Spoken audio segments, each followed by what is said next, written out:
사도신경으로 신앙 고백하겠습니다.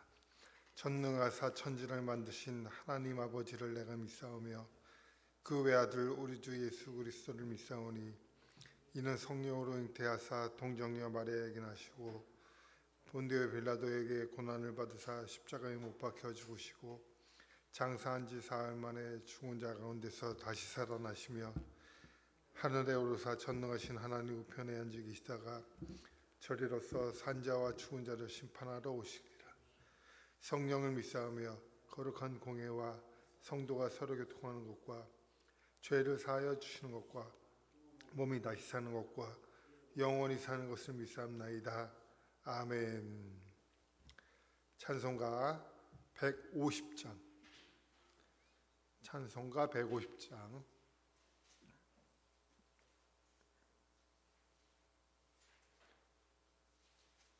150장입니다.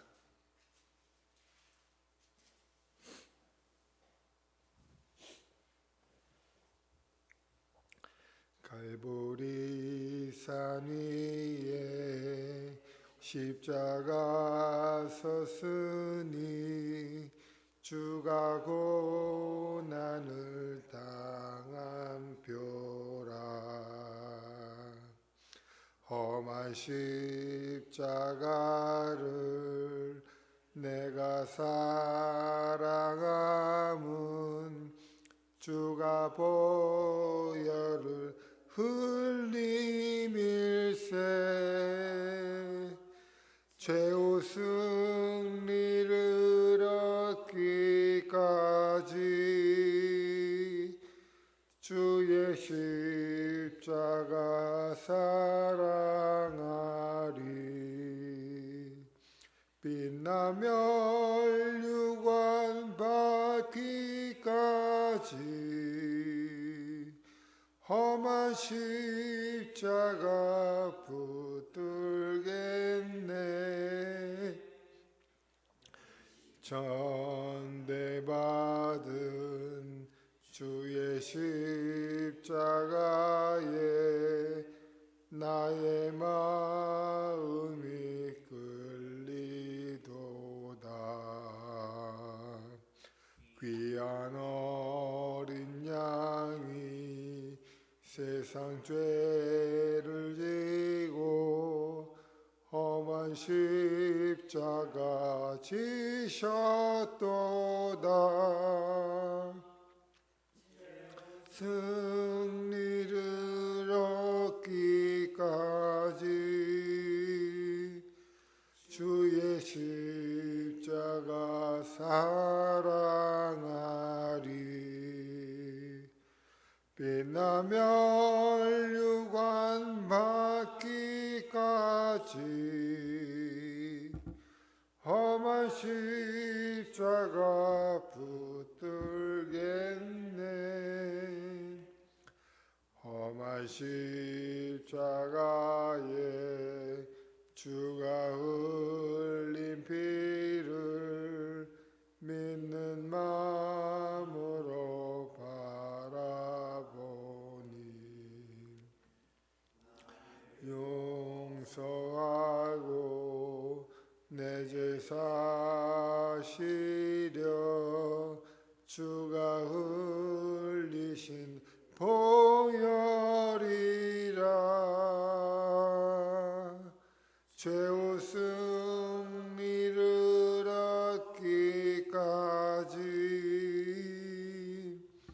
주의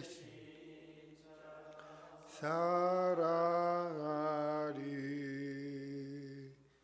빛나며 멸류관 받기까지 험한 십자가 붙들겠네. 주님 예비하신 나의 본향집에 나를 부르실 그날에는 영광 중에 계신 우리 주와 함께 내가 주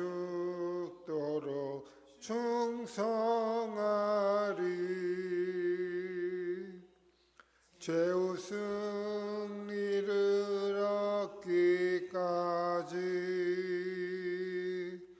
주의 십자가 사랑하리. 빛나며 멸류관 받기까지 험한 십자가 붙들겠네. 아멘. 하나님 말씀 보겠습니다. 누가복음 2장 21절로부터 40절까지. 누가복음 2장 21절로부터 40절까지입니다.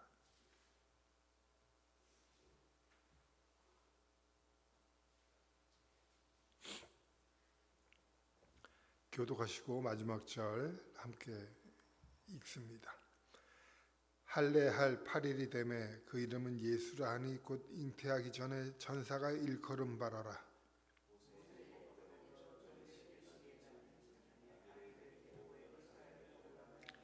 이는 주의 율법에 쓴 바 첫 해에 처음 난 남자마다 주의 거룩한 자라 하리라 한 대로 아기를 죽게 드리고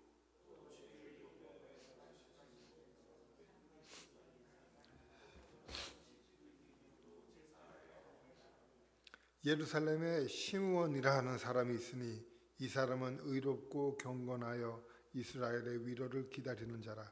성령이 그 위에 계시더라.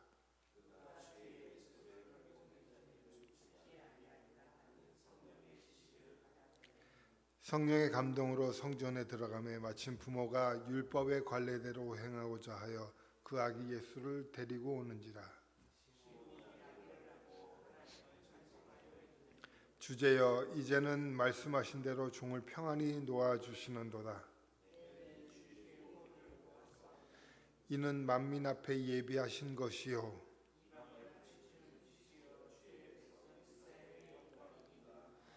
그의 부모가 그에 대한 말들을 놀랍게 여기더라.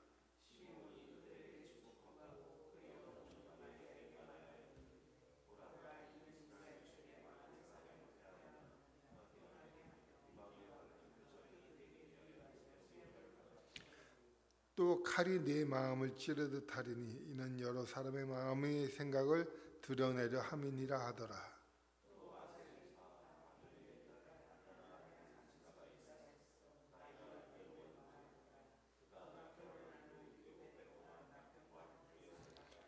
과부가 되고 84세가 되었더라. 이 사람이 성전을 떠나지 아니하고 주야로 금식하며 기도함으로 섬기더니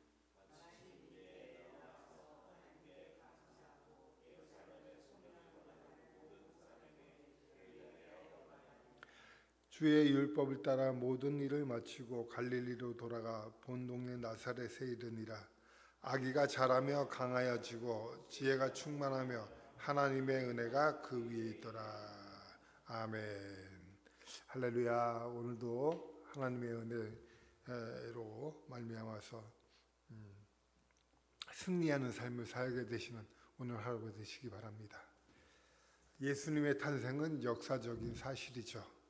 주님은 하나님의 본체이심에도 불구하고 비천한 몸을 입고 이 땅에 오셨습니다. 사실 주님이 이 땅에 탄생하신 것은 인간의 상식을 초월한 그러한 방법으로 오셨죠. 어떻게 처녀가 아기를 낳고 잉태를 하겠습니까?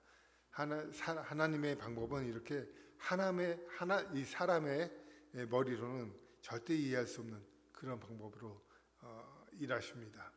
이렇게 주님의 탄생은 하나님께서 인간의 역사에 직접적으로 간섭하신 그런 사건으로 나타났죠.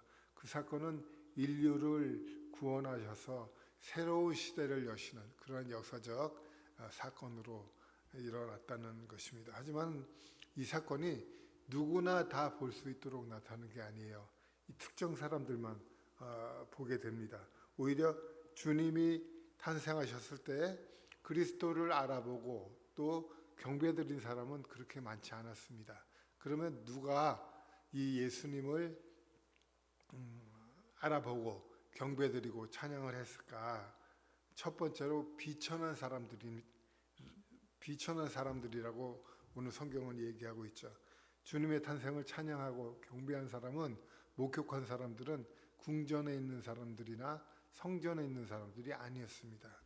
그 탄생의 목격자는 바로 밤을 새우면서 양을 치던 목자들에게 나타나셨던 것이죠. 당시 목자들은, 목자 하면은 우리가 좀 안락한 목가적인 그런 상상을 하죠.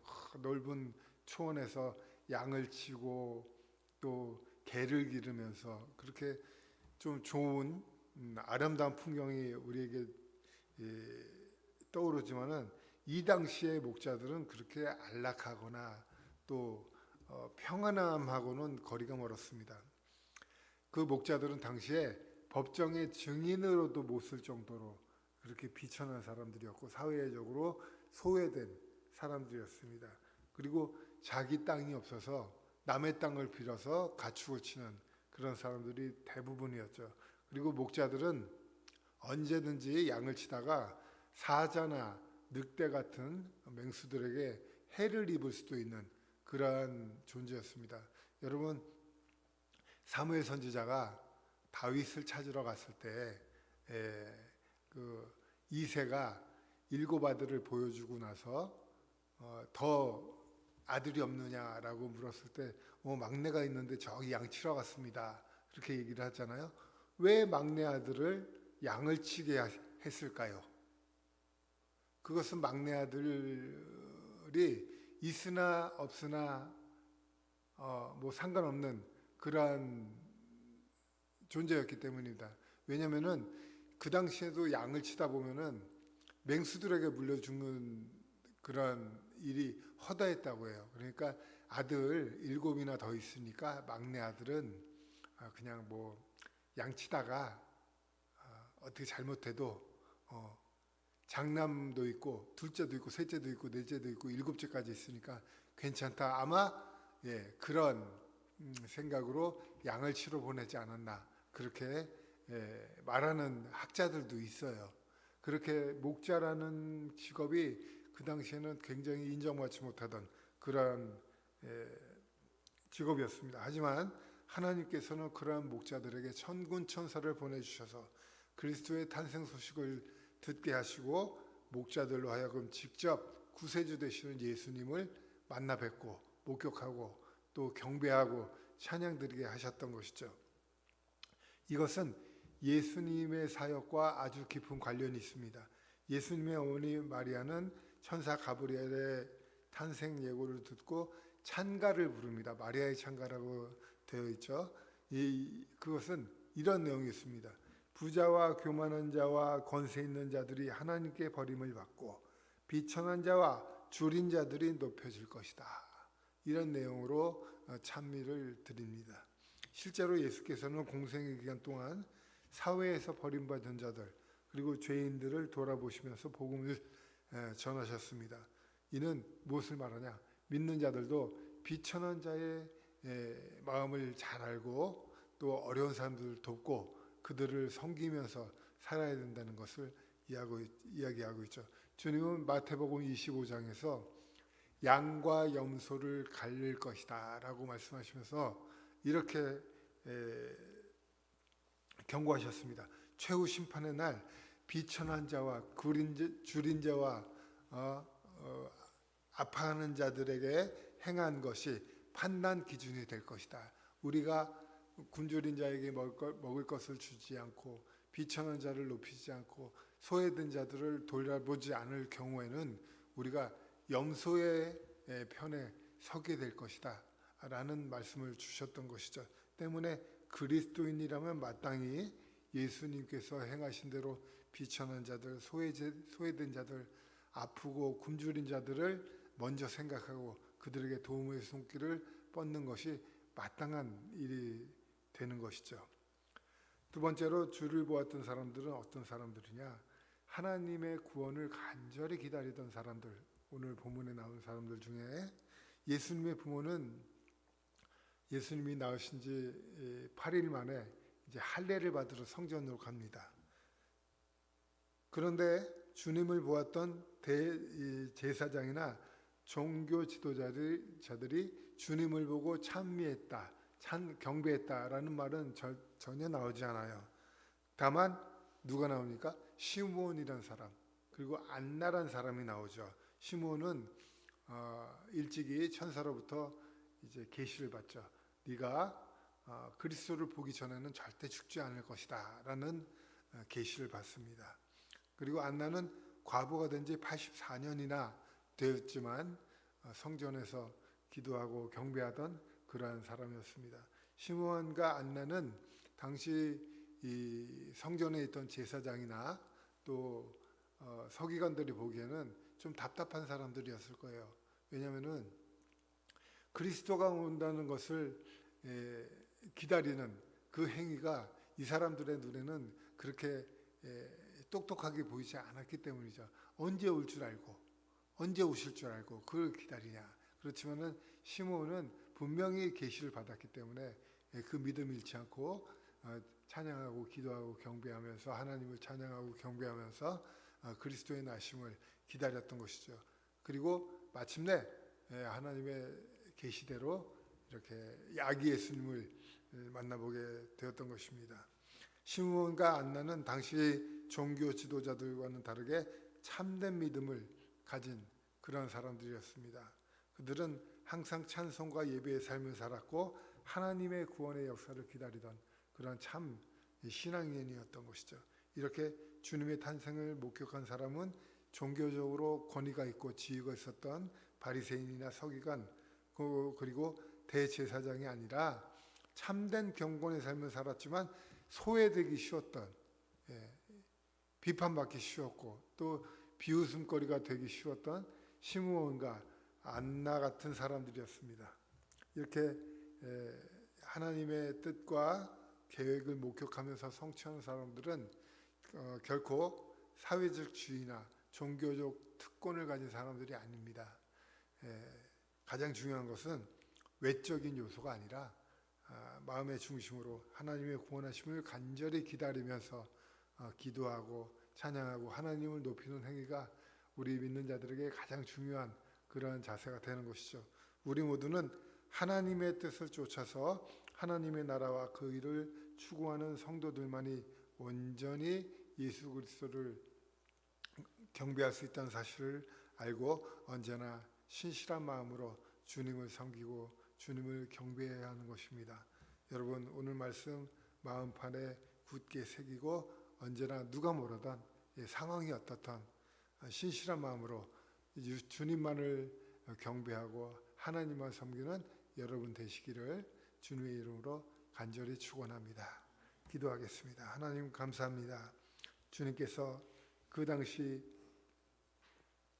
비천하고 소외됐던 그러한 사람들에게 모습을 드러내셨던 것 같이 오늘날도 우리 어려워하고 힘들어하고 아파하는 사람들에게 주님의 구원의 모습을 보여주셔서 우리가 힘을 얻고 또한 주님 참된 신앙으로 우리 하나님만 우리 예수님만 따르고 섬기고 주님 그분에게 복종할 수 있는 우리가 될 수 있도록 주님께서 함께하여 주옵소서.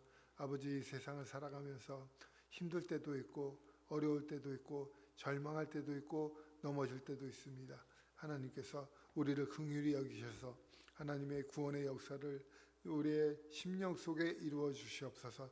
그를 통해서 우리가 기쁨을 얻고 주님 구원의 참 뜻을 깨달아 알 수 있는 우리가 되게 하시고 그로 인해서 우리가 아버지 하나님 행복하고 주님 기쁨 넘치는 삶을 살 수 있도록 하나님 구보살펴 주시고 우리를 도와주시옵소서. 오늘도 주님 은혜 안에 살기 원하오니 하나님께서 주시는 은혜가 우리의 삶 가운데 충만하기를 원합니다. 하나님 함께하여 주시옵소서. 또한 우리 사랑하는 성도들 오늘 하루 사는 동안에 주님 아프지 않도록 주님께서 지켜주셨고 또한 물질로 고통받지 않도록 차고 넘치게 채우실 줄 믿사오니 하나님 함께하여 주옵소서. 아울러서 이 자리에 저희들 마음의 소원, 기도의 제목 가지고 나왔습니다. 주님, 이 시간에 주님께 간구드릴 때 하나님 하늘문을 여시고 우리의 간구를 들어주시고 주님께서 우리의 기도에 응답하여 주셔서 아버지 하나님께 영광 돌리고 우리에게는 기쁨이 되어질 수 있는 그러한 귀한 시간 될 수 있도록 하나님 함께하여 주옵소서. 아버지 하나님, 이 시간 첫 시간을 주님께 드립니다. 하나님 기뻐 받아주시고 저희들 이 하루를 온전히 주님께 맡기오니 하나님 우리의 운전수가 되셔서 우리의 삶을 이끌어 주시고 우리의 나아갈 방향을 제시하여 주시고 하나님께서 가르쳐 주시옵소서. 하나님 또한 우리가 이 하루 사는 동안에 온전히 주님을 찬양하게 하시고 경배하게 하셔서 주님의 기쁨이 될 수 있는 그런 성도들 될 수 있도록 주님께서 함께하여 주옵소서. 오늘도 우리와 함께 하시는 그 예수님을 찬양하며 예수님의 이름으로 감사하며 기도하옵나이다. 아멘. 하늘에 계신 우리 아버지여, 이름이 거룩히 여김 받으시며 나라의 뜻이 하늘에서 이루어진 것 같이 땅에서도 이루어지이다. 오늘 우리에게 일용할 양식을 주옵시고 우리가 우리에게 죄 지은 자를 사하여 준 것 같이 우리의 죄를 사하여 주시옵고 우리를 시험에 들게 하지 마시옵고 다만 악에서 구하시옵소서. 나라와 권세와 영광이 아버지께 영원히 있사옵나이다. 아멘. 우리 함께 기도하겠습니다. 주여 주여 주여. 하나님 아버지